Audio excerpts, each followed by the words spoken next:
प्यारे भक्तों, भगवान श्री हरि विष्णु को धन, ऐश्वर्य और समृद्धि का स्रोत माना गया है और उनकी कृपा से धन, सुख और सफलता की कभी कमी नहीं होती। यदि आप आर्थिक तंगी, कर्ज और धन की कमी से परेशान हैं, तो भगवान विष्णु का यह मंत्र आपके लिए चमत्कारी साबित हो जाएगा। इस मंत्र के नियमित 108 बार जाप करने से व्यापार और करियर में अपार उन्नति प्राप्त होने लगेगी। घर में स्थायी रूप से लक्ष्मी का वास होने लगेगा। सभी प्रकार की नकारात्मकता और आर्थिक बाधाएं समाप्त हो जाएंगी। जो भी भक्त सच्चे मन से विष्णु जी के इस मंत्र का जाप करता है, उसे अपने जीवन में धन और सफलता की कभी कमी नहीं आती है। इसलिए प्यारे भक्तों, इस मंत्र का जाप अवश्य करें। यह मंत्र बहुत ही चमत्कारी और अद्भुत मंत्र है। इस मंत्र का प्रभाव तुरंत ही दिखाई देने लगता है। इस मंत्र को आपको नियमित 108 बार जाप करना है।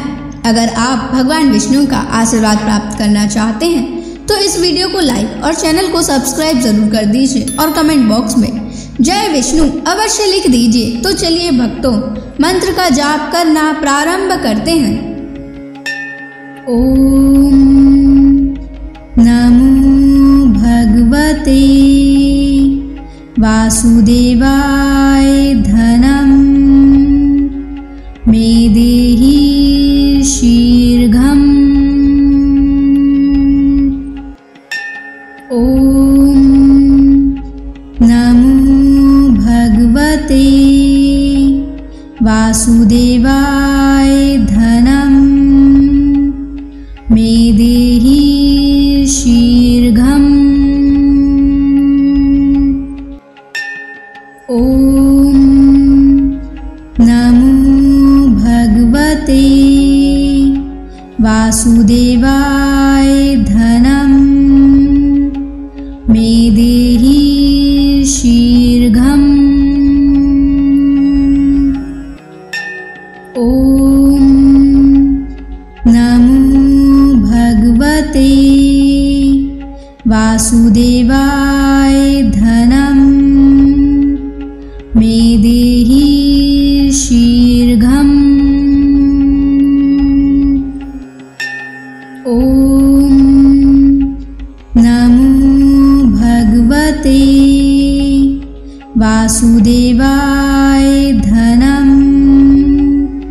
मे देहि शीघ्रम्।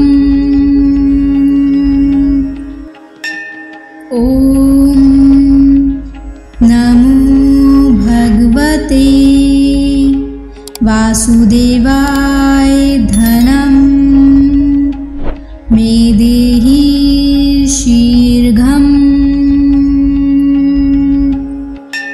ओम नमो भगवते वासुदेवाय धनम मे देहि शीघ्रम्। ओम नमो भगवते वासुदेवाय धनम मे देहि शीघ्रम्।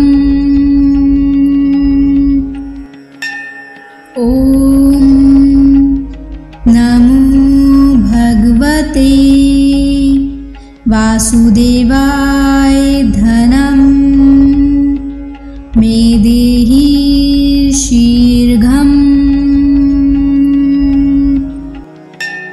ओम नमो भगवते वासुदेवाय धनम मे देहि शीघ्रम्। ओम नमो भगवते वासुदेवाय धनम मे देहि शीघ्रम्। ओम नमो भगवते वासुदेवाय धनम मे देहि शीघ्रम्।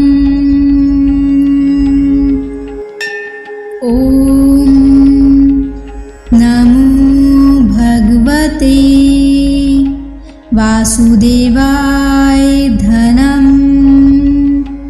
मे देहि शीघ्रम्।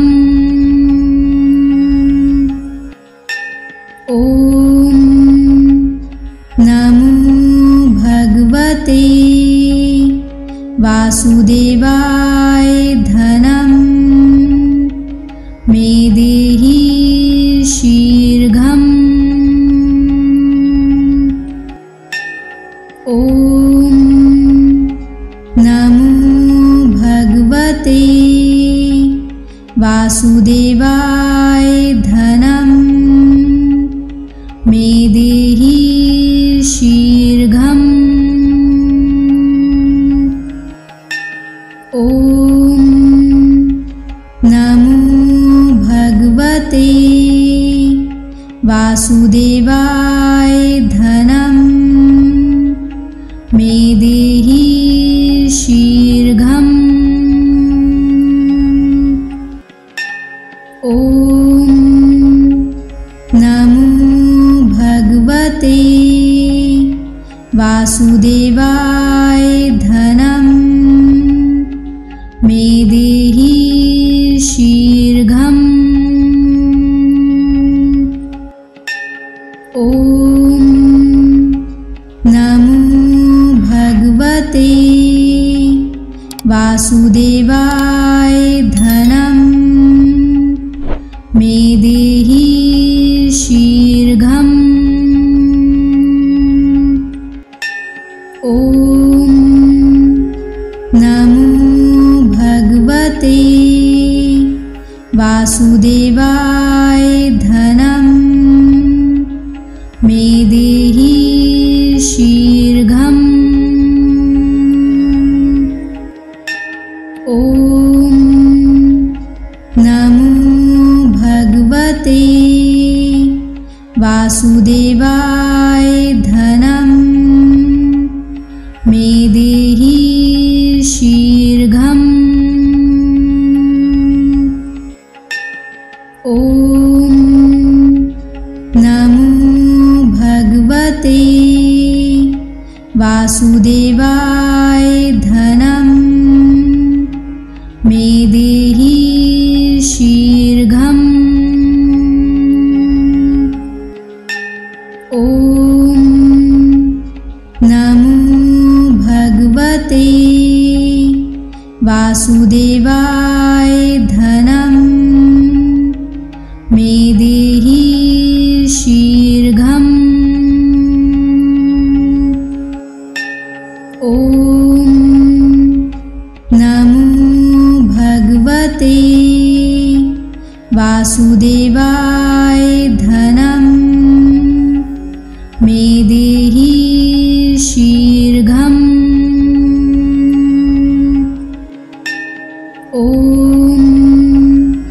नमो भगवते वासुदेवाय धनं मे देहि शीघ्रम्। ॐ नमो भगवते वासुदेवाय धनं मे देहि शीघ्रम्। ॐ नमो भगवते वासुदेवाय धनं मे देहि शीघ्रम्। ॐ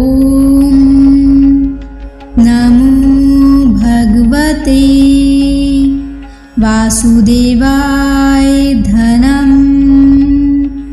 मे देहि शीघ्रम्। ॐ नमो भगवते वासुदेवाय धनं मे देहि शीघ्रम्। ॐ नमो भगवते वासुदेवाय धनं मे देहि शीघ्रम्। ॐ नमो भगवते वासुदेवाय धनं मे देहि शीघ्रम्। ॐ नमो भगवते वासुदेवाय धनं मे देहि शीघ्रम्। ॐ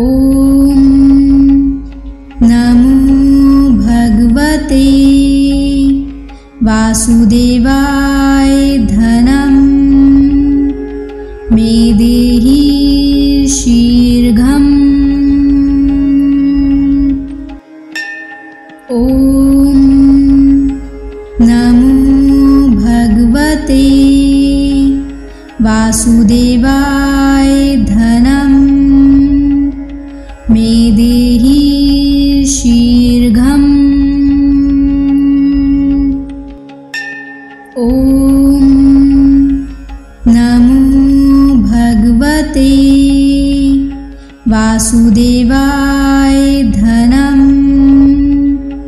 मे देहि शीघ्रम्। ॐ नमो भगवते वासुदेवाय धनं मे देहि शीघ्रम्। ॐ नमो भगवते वासुदेवाय धनं मे देहि शीघ्रम्।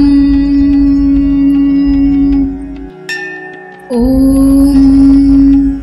नमो भगवते वासुदेवाय धनं मे देहि शीघ्रम्। ॐ नमो भगवते वासुदेवाय धनं मे देहि शीघ्रम्। ॐ नमो भगवते वासुदेवाय धनं मे देहि शीघ्रम्। ॐ नमो भगवते वासुदेवाय धनं मे देहि शीघ्रम्। ॐ नमो भगवते वासुदेवाय धनं मे देहि शीघ्रम्। ॐ नमो भगवते वासुदेवाय धनं मे देहि शीघ्रम्। ॐ नमो भगवते वासुदेवाय धनं मे देहि शीघ्रम्। ॐ नमो भगवते वासुदेवाय धनं मे देहि शीघ्रम्। ॐ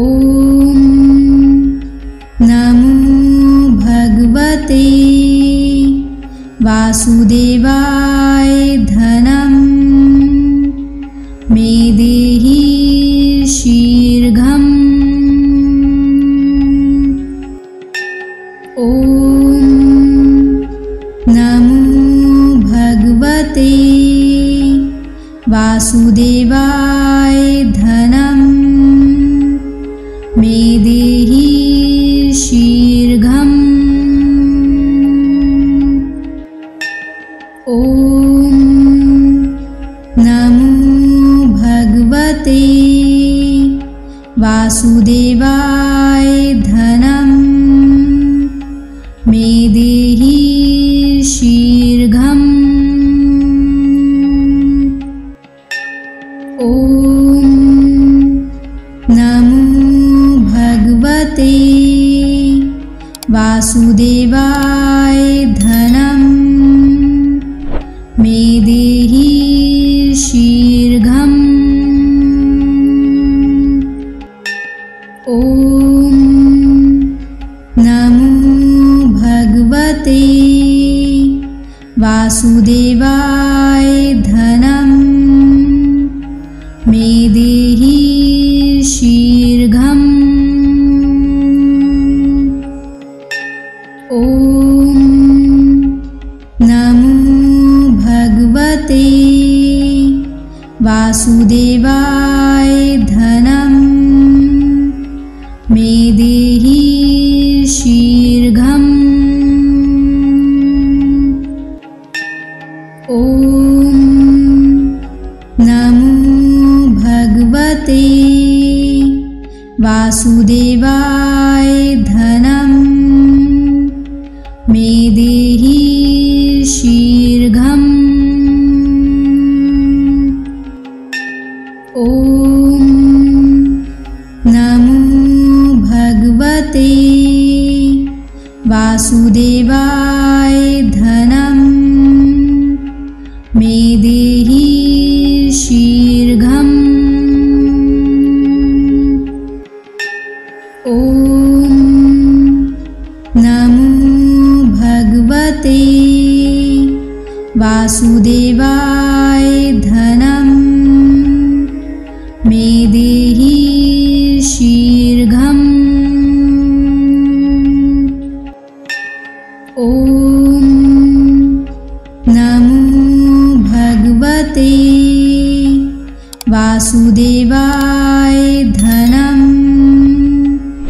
मे देहि शीघ्रम्।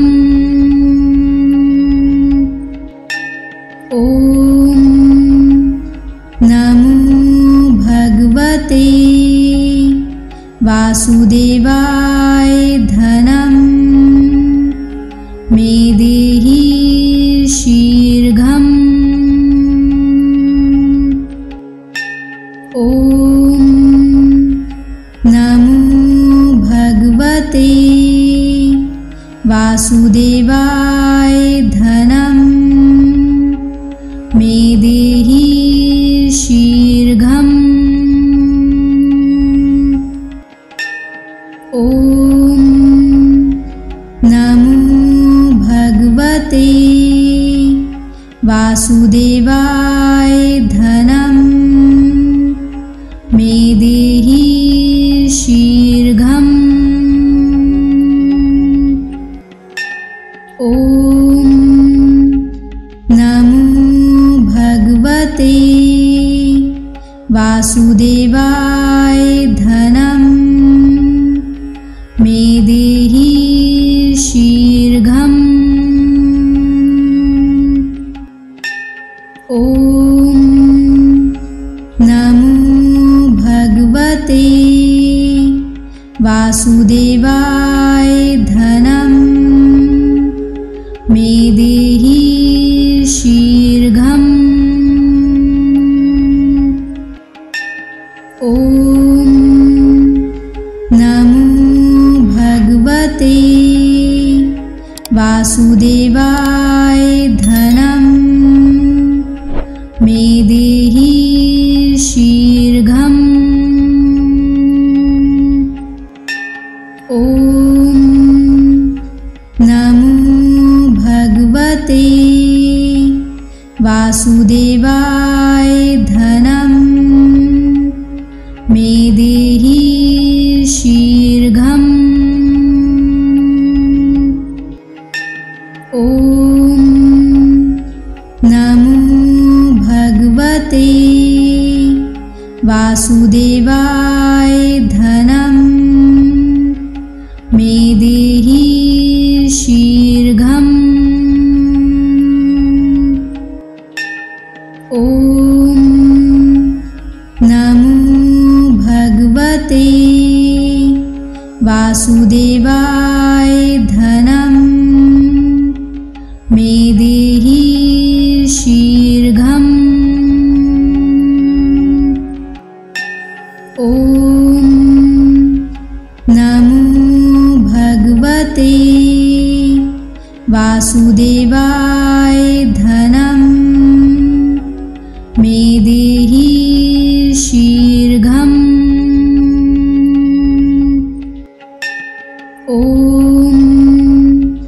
नमो भगवते वासुदेवाय धनं मे देहि शीघ्रम्। ॐ नमो भगवते वासुदेवाय धनं मे देहि शीघ्रम्। ॐ नमो भगवते वासुदेवाय धनं मे देहि शीघ्रम्। ॐ नमो भगवते वासुदेवाय धनं मे देहि शीघ्रम्। ॐ नमो भगवते वासुदेवाय धनं मे देहि शीघ्रम्। ॐ नमो भगवते वासुदेवाय धनं मे देहि शीघ्रम्। ॐ नमो भगवते वासुदेवाय धनं मे देहि शीघ्रम्। ॐ नमो भगवते वासुदेवाय धनं मे देहि शीघ्रम्। ॐ नमो भगवते वासुदेवाय धनं मे देहि शीघ्रम्। ॐ नमो भगवते वासुदेवाय धनं मे देहि शीघ्रम्। ॐ नमो भगवते वासुदेवाय धनं मे देहि शीघ्रम्। ॐ नमो भगवते वासुदेवाय धनं मे देहि शीघ्रम्। ॐ नमो भगवते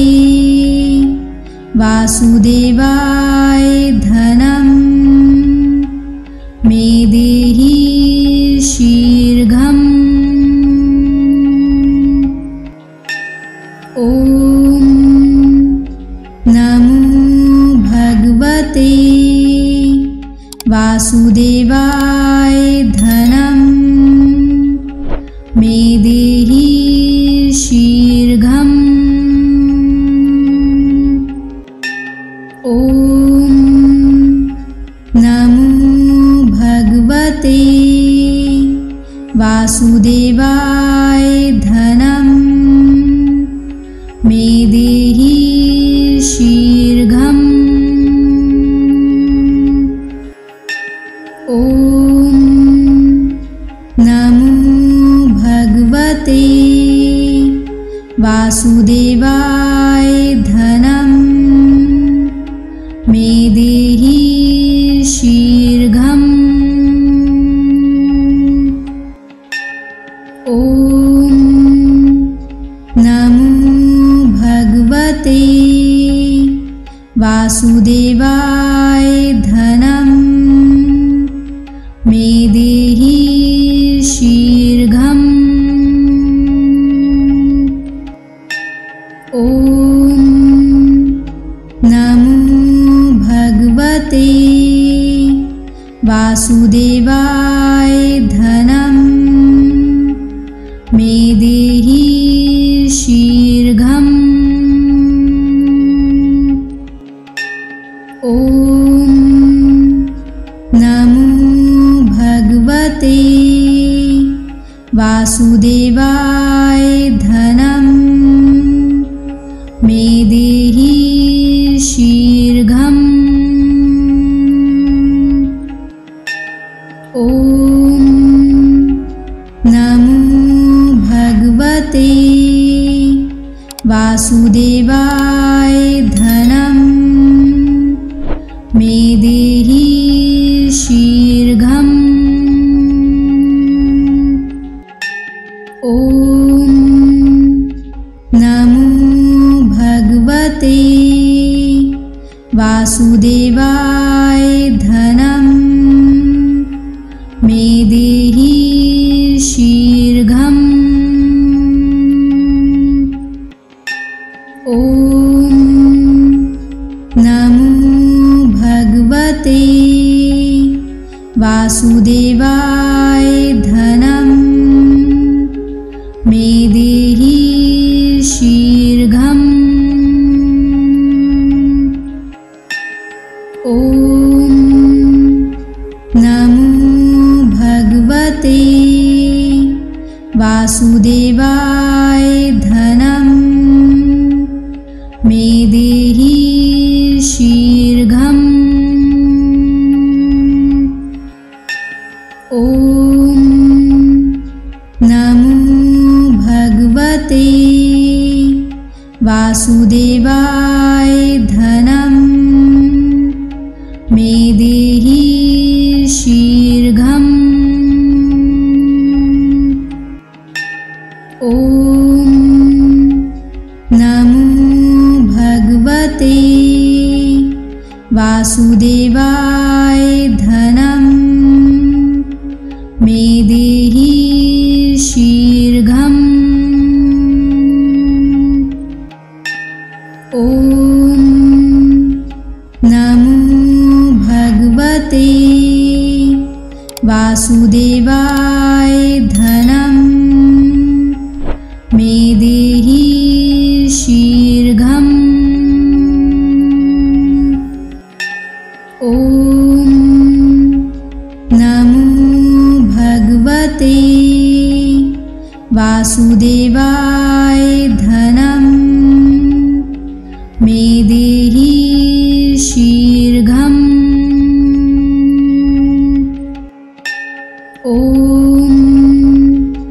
नमो भगवते वासुदेवाय धनम् मे देहि शीघ्रम्। ॐ नमो भगवते वासुदेवाय धनम्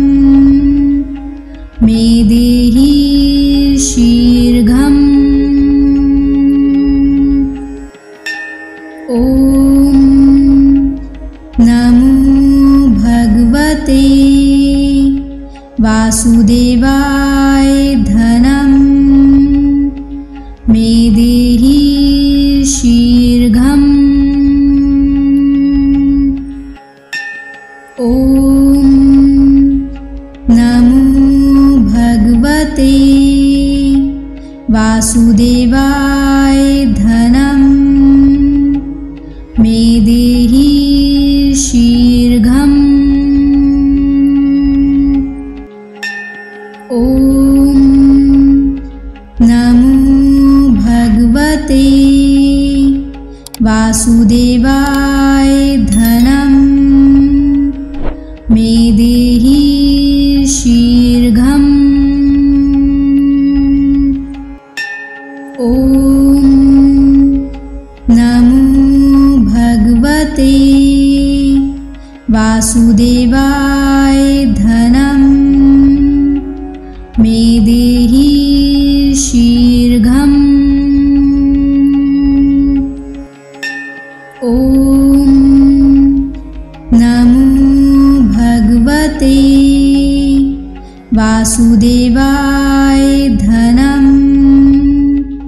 मे देहि शीघ्रम्।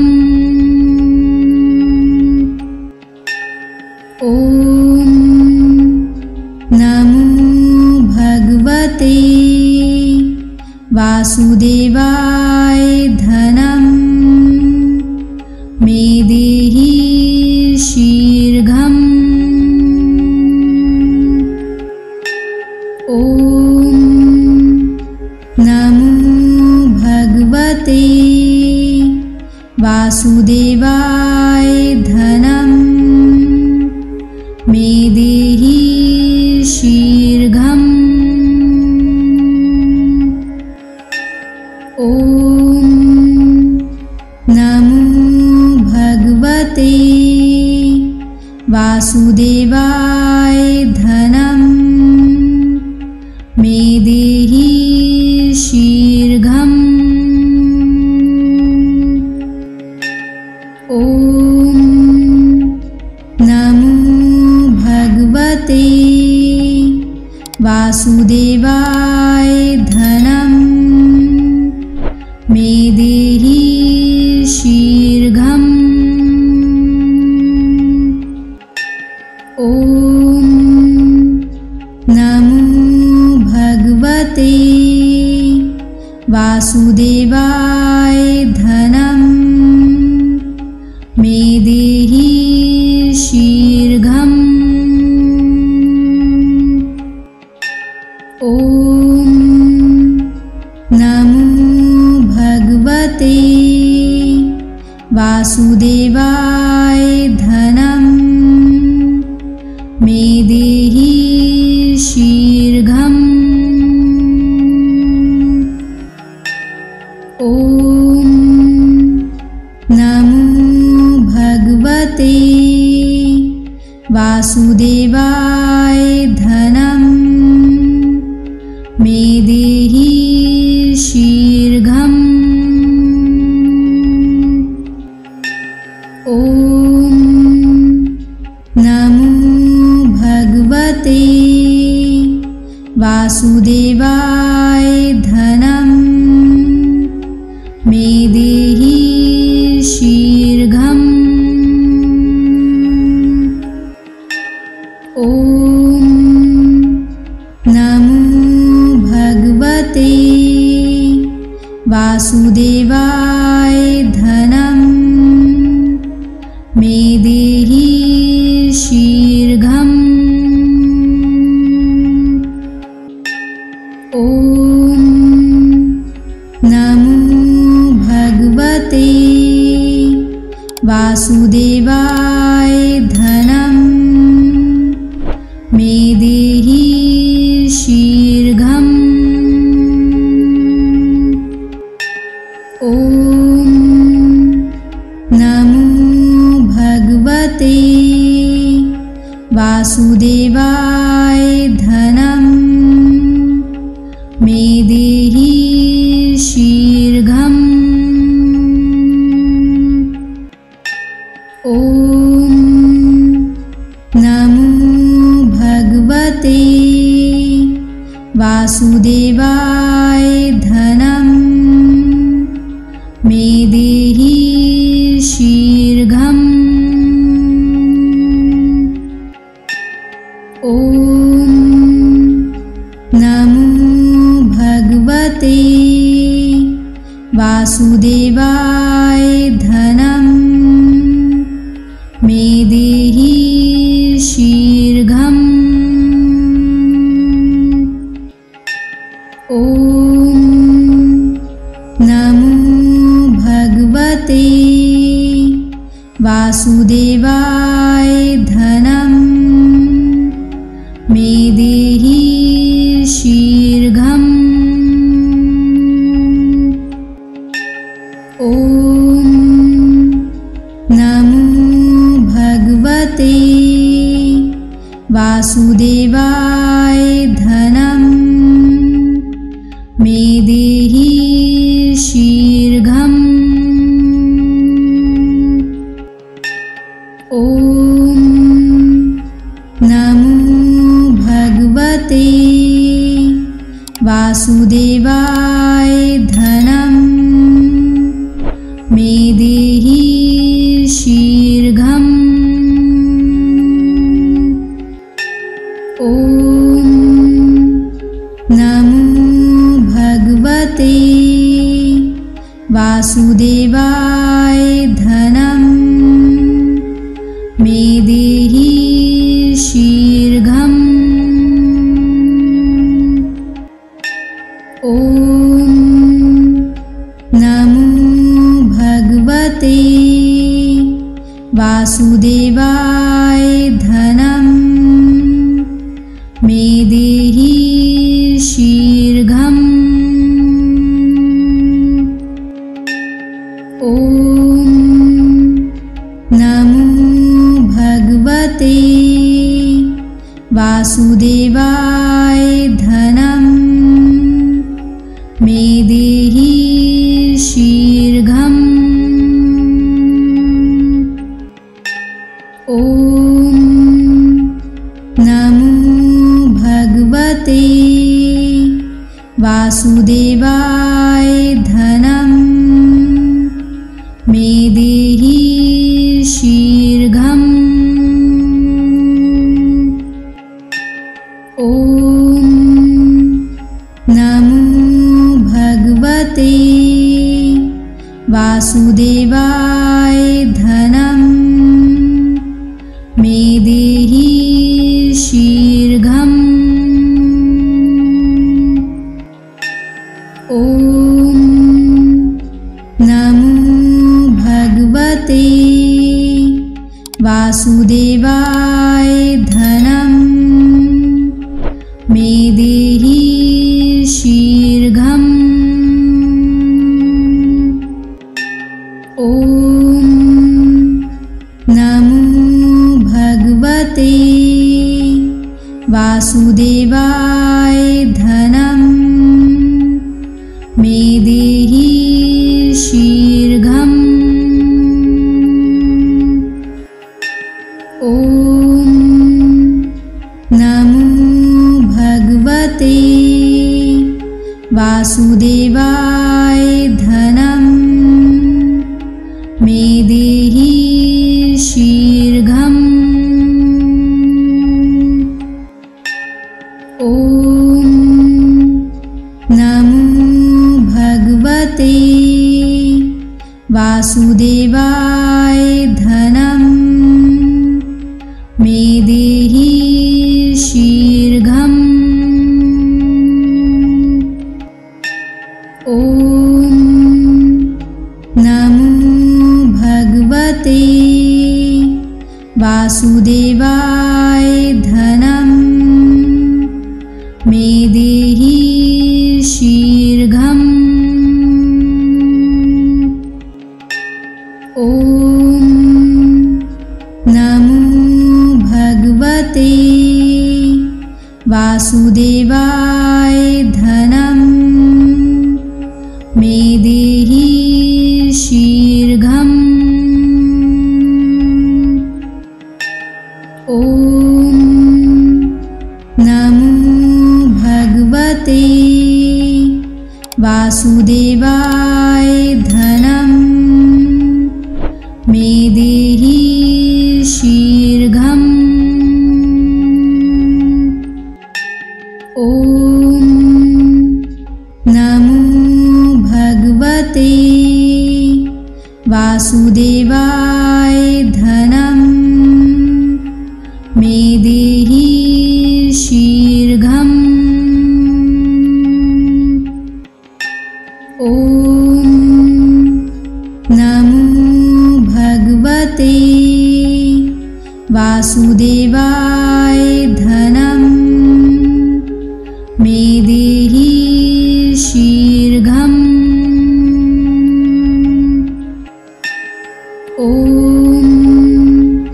नमो भगवते वासुदेवाय धनं मे देहि शीघ्रम्।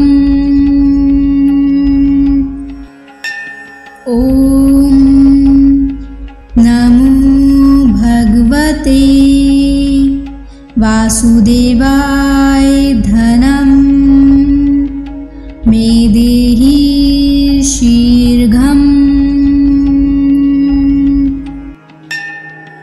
ॐ नमो भगवते वासुदेवाय धनं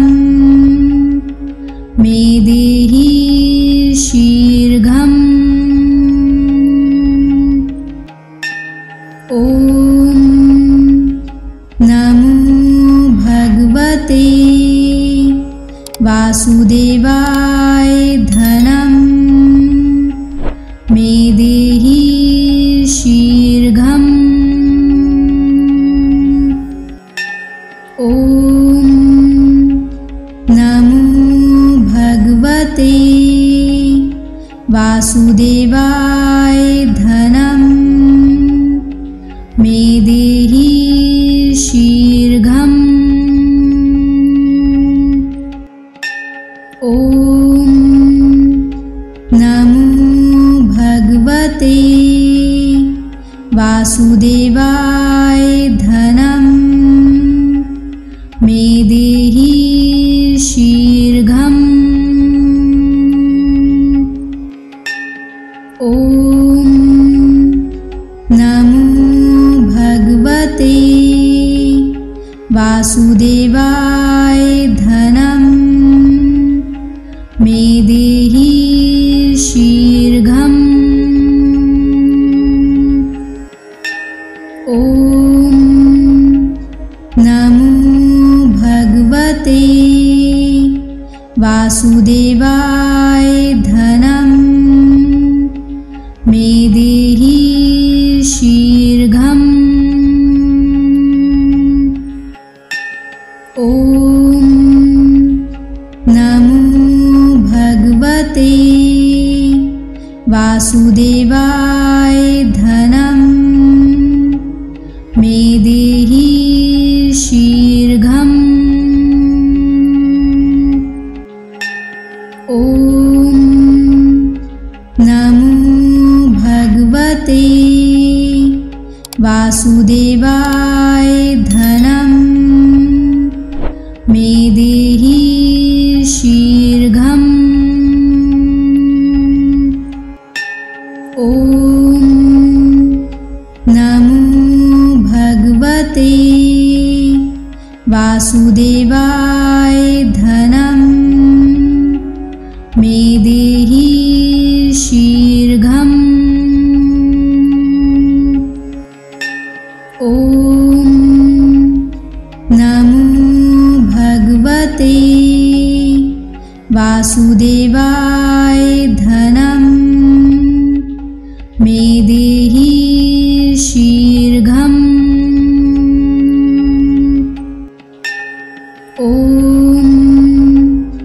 नमो भगवते वासुदेवाय धनं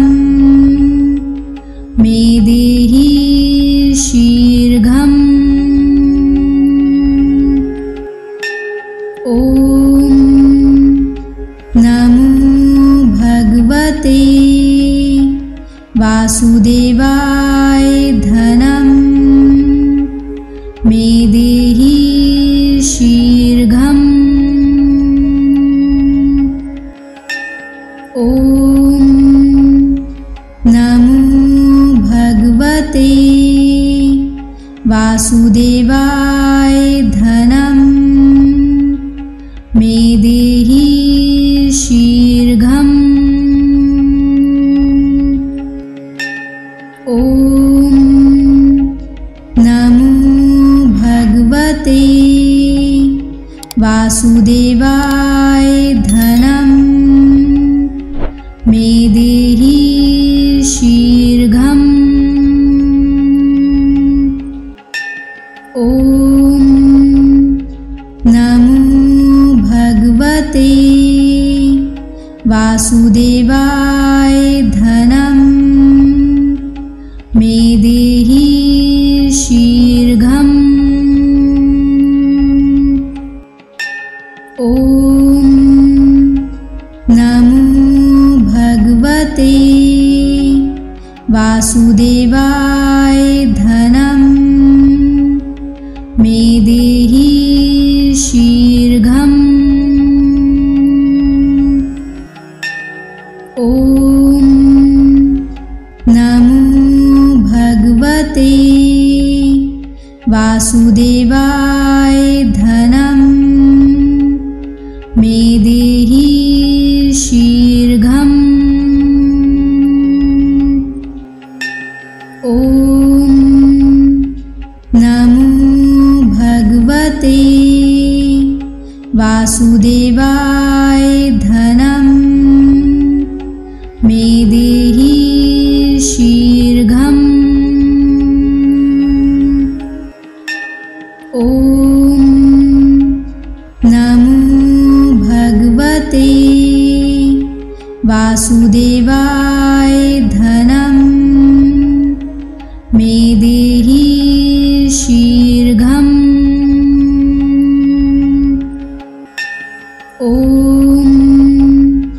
नमो भगवते वासुदेवाय धनं मे देहि शीघ्रम्। ॐ नमो भगवते वासुदेवाय धनं मे देहि शीघ्रम्। ॐ नमो भगवते वासुदेवाय धनं मे देहि शीघ्रम्। ॐ नमो भगवते वासुदेवाय धनं मे देहि शीघ्रम्। ॐ नमो भगवते वासुदेवाय धनं मे देहि शीघ्रम्। ॐ नमो भगवते वासुदेवाय धनं मे देहि शीघ्रम्। ॐ नमो भगवते वासुदेवाय धनं मे देहि शीघ्रम्। ॐ नमो भगवते वासुदेवाय धनं मे देहि शीघ्रम्। ॐ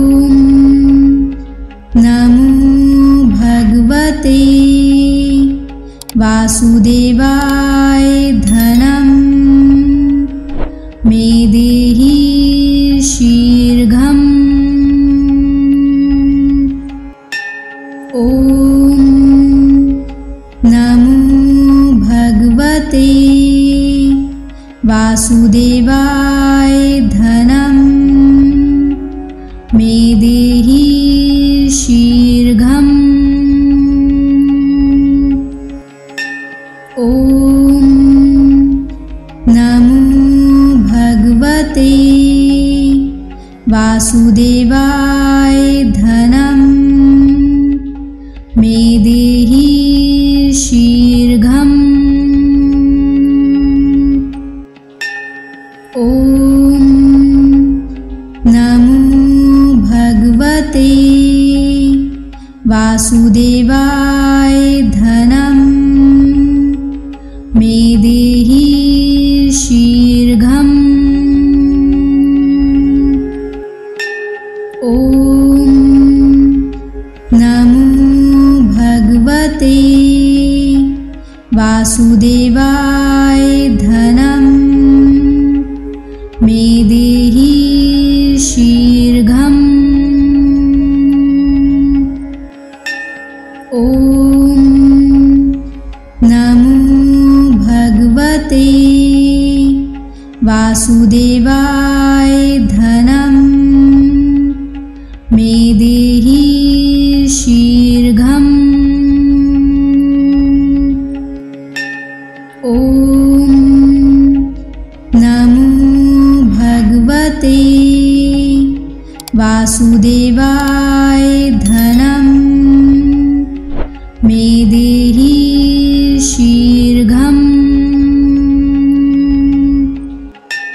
ॐ नमो भगवते वासुदेवाय धनं मे देहि शीघ्रम्। ॐ नमो भगवते वासुदेवाय धनं मे देहि शीघ्रम्। ॐ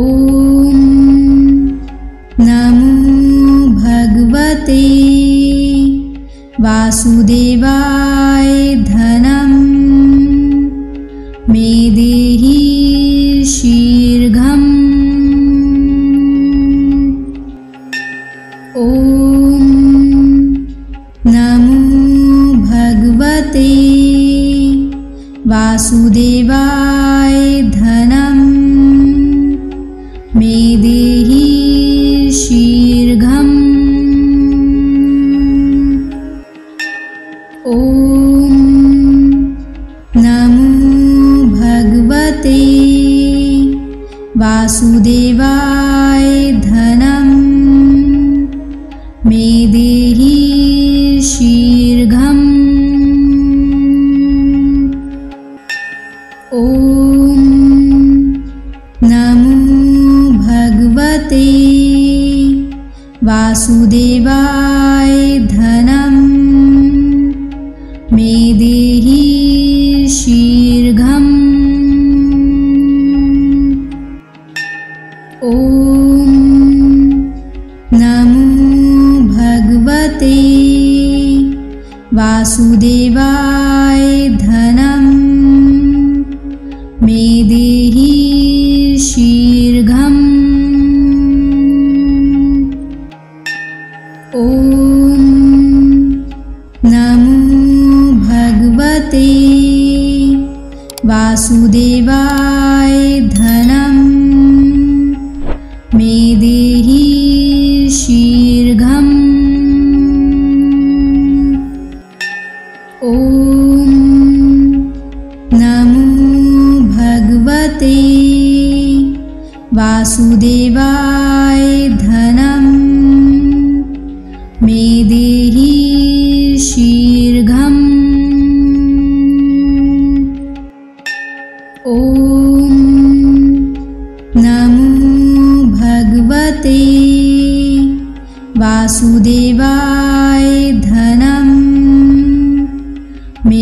देहि शीर्घम्। ॐ नमो भगवते वासुदेवाय धनं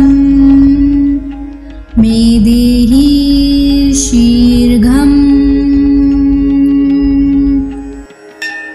ॐ नमो भगवते वासुदेवाय धनं मे देहि शीर्घम्। ॐ नमो भगवते वासुदेवाय धनं मे देहि शीर्घम्। ॐ नमो भगवते वासुदेवाय धनं मे देहि शीर्घम्। ॐ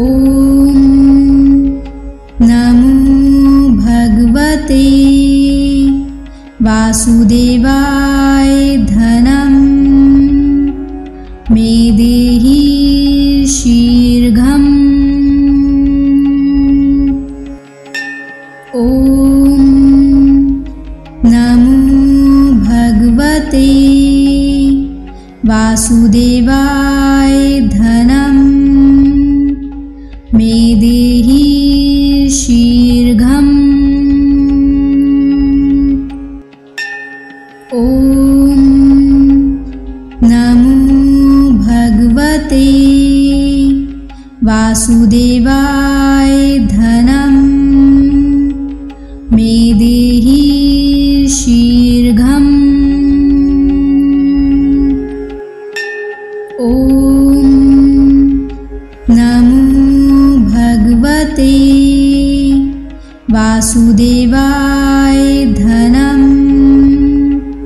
मे देहि शीर्घम्। ॐ